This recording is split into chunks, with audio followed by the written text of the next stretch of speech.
বই কি মানুষের জীবন পরিবর্তন করতে পারে? মানুষের ভাবনার জগৎ বদলে দিতে পারে? অবশ্যই পারে, যদি এমন বই হয়। আজকে আমি এমন 5টি বই নিয়ে আলোচনা করব, যে 5টি বই আপনার মনোজগতে ব্যাপক পরিবর্তন ঘটাতে পারে। তাহলে শুরু করি।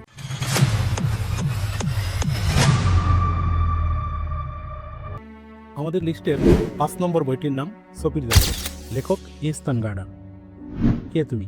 পৃথিবী কোথা থেকে এলো? একদিন স্কুল থেকে বাসায় ফিরে সফি নামে নরের এক কিশোরী তার ডাকবাক্সে পায় এই দুটি রহস্যময় প্রশ্ন। এই রহস্যময় দুটি প্রশ্ন সফির জীবনে ঝড় তোলে। এরপর সে একে একে অদ্ভুত সব চিঠি পেতে থাকে আলবার্তো নক্স নামে এক অজানা শিক্ষকের কাছ থেকে। মূলত এই চিঠির মাধ্যমে শুরু হয় তার দর্শনের পাঠ। কিন্তু এটি সাধারণ কোনো ক্লাস নয়, এটি এক রহস্য, এক অনুসন্ধান, দর্শনের এক বিস্ময়কর যাত্রা। আমি কে? পৃথিবী কোথা থেকে এলো? আমরা কেন বেঁচে আছি? এই প্রশ্নগুলোই দর্শনের মূল প্রশ্ন। আর এই প্রশ্নগুলোই গল্পের আকারে আমাদের সামনে তুলে ধরেছেন ইস্তান গার্ডার তার অসাধারণ উপন্যাস সপির জগতে। বইটি সারা বিশ্বে প্রায় 50টির বেশি ভাষায় অনুদিত হয়েছে এবং 3 কোটি কপির বেশি বিক্রি হয়েছে। এই উপন্যাস শুধু সাধারণ এক কিশোরীর গল্প নয়, এটি আসলে মানব সভ্যতার হাজার বছরের দর্শন চিন্তার এক অনন্য ভ্রমণ। উপন্যাসের প্রথমেই আলবার্তো সপিকে শেখান দর্শন মানে প্রশ্ন করতে শেখা। ছোট শিশুরা যেমন সবকিছু দেখে অবাক হয়, দর্শনও তেমনি বিস্ময় থেকে জন্ম নেয়। এরপর শুরু হয় প্রাচীন গ্রিক দর্শন, থেলিস, অ্যানাক্সিমান্ডার, হেরাক্লিটাস। প্রশ্ন ওঠে, সবকিছুর মূল উপাদান কি? সবকিছু কি বদলায় নাকি স্থির? এরপর আসেন সক্রেটিস। তিনি বিশ্বাস করতেন নিজেকে জানাই সবচেয়ে বড় জ্ঞান। এরপর সক্রেটিসের শিষ্য প্লেটো, তিনি আদর্শ জগতের কথা ভাবলেন। প্লেটোর শিষ্য অ্যারিস্টটল, তিনি বাস্তব জগৎকে বিশ্লেষণ করলেন যুক্তি দিয়ে। এই অংশে উপন্যাসটি আমাদের শেখায় যে মানুষ যুগে যুগে একই প্রশ্ন করেছে, শুধু ভাষা বদলেছে। এরপর গল্পে গয় মধ্যযুগে দর্শনের সঙ্গে যুক্ত হয় ধর্ম। এরপর আসে রেনেসা, আধুনিক যুগ। মানুষ নিজের চিন্তাকে গুরুত্ব দেওয়া শুরু করে। দার্শনিক ডেকার্ত বলেন, আমি চিন্তা করি তাই আমি আছি। দার্শনিক লক ও হিউম বলেন, জ্ঞান আসে অভিজ্ঞতা থেকে। ইমানুয়েল কান্ট বলেন, মনই আমাদের বাস্তবতাকে গড়ে তোলে। উপন্যাসের সবচেয়ে চমকপ্রদ অংশ শুরু হয় যখন সফি বুঝতে পারে সে হয়তো বইয়ের একটা চরিত্র। কেউ আলবার্তো জানতে পারে তাদের সৃষ্টি করছেন আলবার্ট নাক নামের একজন মেজর। প্রশ্ন ওঠে, সফি যদি কাল্পনিক চরিত্র হয়, তাহলে আমরা কি নিশ্চিত যে আমরাও বাস্তব? এই অংশ পাঠককে গভীরভাবে নাড়া দেয়। সফির জগৎ উপন্যাসটি আমাদের শেখায় প্রশ্ন করা কখনো বন্ধ করা যাবে না। সব উত্তর হয়তো জরুরি নয়, কিন্তু প্রশ্ন করাটা জরুরি। আপনি যদি এই বইটি পাঠ করে শেষ করতে পারেন, আপনি হয়তো সব প্রশ্নের উত্তর পাবেন না, কিন্তু আপনি একজন ভাবুক মানুষ হয়ে উঠবেন। আমাদের লিস্টের 4 নম্বর বইটির নাম সিদ্ধার্থ। লেখক হেরমান হেস। আমি কে? আমার জীবনের প্রকৃত অর্থ কী? এই প্রশ্নগুলির উত্তর খোঁজার এক গভীর যাত্রার নামই হেরমান হেসের বিখ্যাত উপন্যাস সিদ্ধার্থ। উপন্যাসটি সারা পৃথিবীতে প্রায় 40টির বেশি ভাষায় অনুদিত হয়েছে এবং সারা পৃথিবীতে প্রায় 50 মিলিয়নের বেশি কপি বিক্রি হয়েছে। আমরা জানি গৌতম বুদ্ধের অপর নাম সিদ্ধার্থ, কিন্তু সিদ্ধার্থ উপন্যাসের নায়ক সিদ্ধার্থ আর গৌতম বুদ্ধ দুজন ভিন্ন মানুষ। এটি কোনো ধর্মীয় গল্প নয়, এটি মানুষের আত্মার ভেতরের পথ চলার গল্প। উপন্যাসের কেন্দ্রীয় যুবক সিদ্ধার্থ একজন ব্রাহ্মণ পরিবারের মেধাবী যুবক। সবাই তাকে ভালোবাসে, বিশ্বাস করে একদিন সে মহান হবে। কিন্তু সিদ্ধার্থ শান্ত নয়। তার মনে প্রশ্ন, জ্ঞান থাকলেও শান্তি নেই কেন? এই অস্থিরতা থেকেই সে সিদ্ধান্ত নেয় সত্যকে অনুভব করবে। সে তার বন্ধু গোবিন্দকে নিয়ে ঘর ছেড়ে বেরিয়ে পড়ে। সিদ্ধার্থ বিভিন্ন স্থানে পরিভ্রমণ করে। সে উপবাস, কষ্ট, সংযম সবকিছুই করে, কিন্তু তার মনে শান্তি আসে না। পরবর্তীতে সে গৌতম বুদ্ধের সাথে দেখা করে। গোবিন্দ গৌতম বুদ্ধের শিষ্য হয়, কিন্তু সিদ্ধার্থ হয় না। সে অনুভব করে জ্ঞান শেখানো যায়, কিন্তু প্রজ্ঞা অনুভব করতে হয়। এই মুহূর্তেই সে একা হয়ে যায়, কিন্তু একা পথ চলার সাহস পায়। সিদ্ধার্থ প্রবেশ করে ভোগের জগতে, শিখে নেয় ব্যবসা, তার আসে অর্থ এবং সাফল্য। কিন্তু তার আত্মা শূন্য হয়ে পড়ে। ভোগ তাকে আনন্দ দেয়, কিন্তু স্বস্তি দেয় না। সে একদিন অনুভব করে সে নিজের সত্তা হারাচ্ছে। সব ছেড়ে সিদ্ধার্থ একদিন চলে আসে একটি নদীর কাছে। নদীর মাঝি বাসুদেব হয়ে ওঠে তার জীবনের গুরুত্বপূর্ণ শিক্ষক। বাসুদেব সিদ্ধার্থকে বলে, নদীর কথা শোনো। বাসুদেব বিশ্বাস করে নদী সবকিছু জানে। নদী সিদ্ধার্থকে শেখায় সময় আলাদা কিছু নয়, অতীত, বর্তমান, ভবিষ্যৎ সব একসাথে প্রবাহিত হয়। জীবন একটি চক্র। ধৈর্যই প্রকৃত জ্ঞান। নদীর শব্দে সিদ্ধার্থ নিজেকে খুঁজে পায়। এরপর গোবিন্দ আসে সিদ্ধার্থের কাছে। সিদ্ধার্থ তাকে কিছু শেখায় না, শুধু বলে ভালোবাসাই সবকিছুর চূড়ান্ত সত্য। সিদ্ধার্থ উপন্যাসটি আমাদের শেখায় যে নিজের পথ নিজেকেই খুঁজে নিতে হয়। শান্তি আসলে বাইরে নেই, শান্তি আমাদের মনের ভিতরেই আছে। সিদ্ধার্থ উপন্যাস কোনো সাধারণ উপন্যাস নয়, এটি একটি আয়না, যেখানে আমাদের নিজেদের প্রশ্ন দেখি, নিজেদের দ্বন্দ্ব দেখি। এই বই পড়া শেষ হলেও এর যাত্রা শেষ হয় না, কারণ সিদ্ধার্থের পথ চলা আমাদের সকলের পথ চলা। আপনি কি একজন সিদ্ধার্থ? আপনার যাত্রা কি জ্ঞানের নাকি ভোগের? নাকি আপনি এখনো সেই নদীরই খুঁজছেন যে আপনাকে শোনাবে আপনার নিজের হৃদয়ের ধ্বনি? তাহলে আজই পড়তে পারেন এই বইটি, কারণ এই বইটি শুধু পড়ার নয়, অনুভব করারও। লিস্টের 3 নম্বর বইয়ের নাম আউটসাইডার, লেখক আলবেয়ার কামু। আমরা সমাজে নিয়ম মেনে বেঁচে থাকি, আমরা আবেগে হাসি, কান্না করি, কিন্তু কেউ যদি অনুভূতিহীন হয় অথবা ভিন্নভাবে অনুভব করে? এই প্রশ্ন থেকে শুরু হয় আলবেয়ার কামুর বিখ্যাত উপন্যাস আউটসাইডার। উপন্যাসটি ছোট, কিন্তু এর গভীরতার ব্যাপ্তি বিশাল। এটি একটি অদ্ভুত মানুষের গল্প, যার নাম মুরসো। উপন্যাসের শুরুতেই মুরসো জানতে পারে তার মা মারা গেছে। সে তার মায়ের দাফনে যায়, কিন্তু কাঁদে না।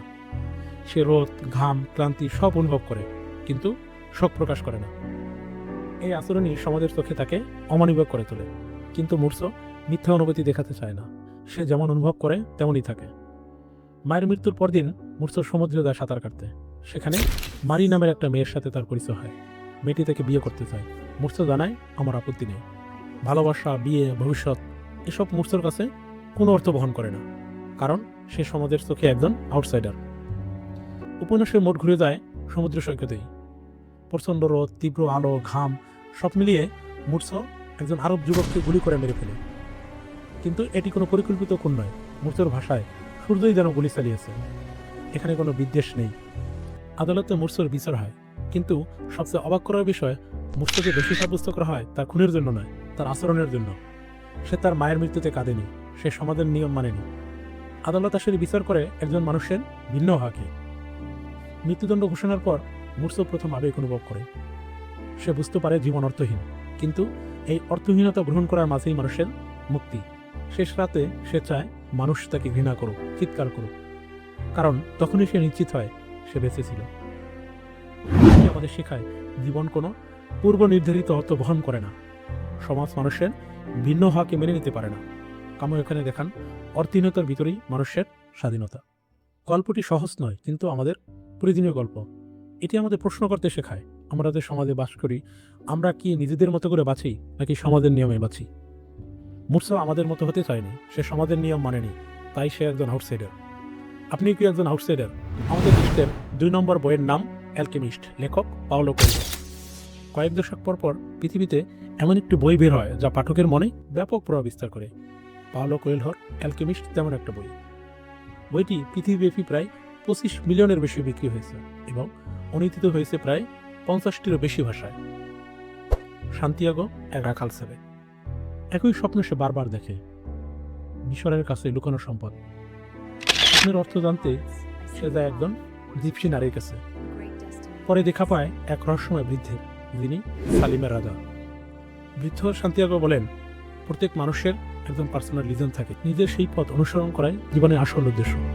স্বপ্নের টানে সান্তিয়াগো আফ্রিকা পাড়ি দেয়, কিন্তু এখানে সে প্রতারিত হয়, সে সব টাকা হারায়। তখন সে শিখে স্বপ্নের পথে চলা শুধু সৌভাগ্যের নয়, পরীক্ষাও। এরপর সান্তিয়াগোর যাত্রা মরুভূমির দিকে। এখানে তার পরিচয় হয় ফাতিমা নামে একটি মেয়ের সাথে, কিন্তু মেয়েটি তাকে আটকে রাখে না, সে তাকে শক্তি যোগায়। সান্তিয়াগো শেখে আসল সম্পদ সোনা নয়, আসল সম্পদ নিজেকে খুঁজে পাওয়া। সান্তিয়াগো পিরামিডের কাছে পৌঁছে আবার পরীক্ষার মুখে পড়ে। ডাকাতরা তাকে মারধর করে। সে তখন বুঝতে পারে আসল সম্পদ ছিল তার যাত্রার শুরুতেই, স্পেনের সেই পুরো গির্জার নিচে। সে ফিরে আসে এবং তার সম্পদ ফিরে পায়। উপন্যাসটি আমাদের শেখায় স্বপ্ন মানে দায়িত্ব, পথ চলে আসল অর্জন। সারা বিশ্ব তোমাকে সাহায্য করবে যদি তুমি মন থেকে কিছু চাও। A man can be destroyed but not defeated. অর্থাৎ একজন মানুষ ধ্বংস হতে পারে, কিন্তু সে কখনো পরাজিত হয় না। আমাদের লিস্টে 1 নম্বর বইটির নাম old man and the sea, লেখক আর্নেস্ট হেমিংওয়ে। বইটি প্রথম প্রকাশিত হয় 1952 সালে। আর্নেস্ট হেমিংওয়ে 1954 সালে এই বইটির জন্য সাহিত্যে নোবেল পুরস্কার লাভ করেন। Old man and the sea শুধু একটা উপন্যাসই নয়, এটি আমাদের অস্তিত্বের কবিতা, যেখানে একটি মাছ ধরার গল্প হয়ে ওঠে সমগ্র মানবজাতির সংগ্রাম, গৌরব ও পরাজয়ের মহাকাব্য। বিশাল এক সমুদ্র, সেই সমুদ্রে ভেসে চলেছেন একজন বৃদ্ধ জেলে, নাম তার সান্তিয়াগো। গ্রামের মানুষ তাকে মনে করে একজন আনলাকি মানুষ, তার সঙ্গী একমাত্র ছোট ছেলে মানলিন। বৃদ্ধ সান্তিয়াগো 84 দিন কোনো মাছ ধরতে পারেনি। তারপর 85 দিন ঘটে সেই রোমাঞ্চকর ঘটনা। দৈত্যাকার একটি মার্লিন মাছ তার বড়শিতে ধরা পড়ে, যার দৈর্ঘ্য তার নৌকার চেয়েও বেশি। এরপর শুরু হয় দ্বন্দ্ব। 3 দিন 3 রাত চলে সেই দ্বন্দ্ব। মাছ টানে, সান্তিয়াগো ধরে রাখেন। এখানে জয় মানে ধ্বংস, হার মানে লজ্জা। সান্তিয়াগোর হাত কাঁপে, রক্ত ঝরে, কিন্তু মন কাঁপে না। সে মাছকে বলে, আমি তোমাকে ভালোবাসি মাছ, কিন্তু তোমাকে মারতেই হবে। এই লড়াই শুধু একজন বৃদ্ধ জেলে ও মাছের নয়, এই লড়াই মানুষের ইচ্ছাশক্তি বনাম প্রকৃতি নির্বিকার শক্তির লড়াই। এরপর আসে হাঙ্গরের দল। সান্তিয়াগো তার সমস্ত শক্তি দিয়ে লড়াই করে, কিন্তু হাঙ্গররা খেয়ে ফেলে তার প্রিয় মাছের মাংস। সান্তিয়াগো জানে সে হয়তো জিতবে না, কিন্তু সে সর্বশক্তি দিয়ে লড়াই করে। শেষে যখন তিনি বন্দরে ফেরেন, শুধু মাছটির কঙ্কাল অবশিষ্ট আছে, যা 18 ফুট লম্বা, দীর্ঘ সাদা কাঠামো। লোকেরা দেখে বলে, সে তো কিছু আনতে পারেনি, কিন্তু তারা তো বোঝে না যে আসল জয়টি নৌকায় ছিল না, ছিল মানুষটির মনের ভিতর। এই ছোট্ট উপন্যাসের প্রতিটি উপাদানই গভীর অর্থ বহন করে। এখানে মার্লিন মাছ হলো মানুষের স্বপ্ন, লক্ষ্য। স্বপ্ন ধরতে গেলে আমাদের যন্ত্রণা, একাকিত্ব, ত্যাগ সবই মেনে নিতে হয়। এখানে হাঙ্গর হলো ভাগ্য বা দুর্ভাগ্যের অনিবার্যতা, সেই শক্তি যা আমাদের অর্জন কেড়ে নেয়। এখানে সমুদ্র শুধু সমুদ্র নয়, এটা জীবন, কখনো দয়ালু, কখনো নিষ্ঠুর। সমুদ্র এখানে জীবনের প্রতীক, সংগ্রামের প্রতীক। এই উপন্যাসে হেমিংওয়ে আমাদের শিক্ষা দেন, can be destroyed but not defeated, অর্থাৎ মানুষ ধ্বংস হতে পারে, কিন্তু সে কখনো পরাজিত হয় না, কারণ পরাজিত হওয়ার জন্য মানুষের জন্ম হয়নি। ধন্যবাদ।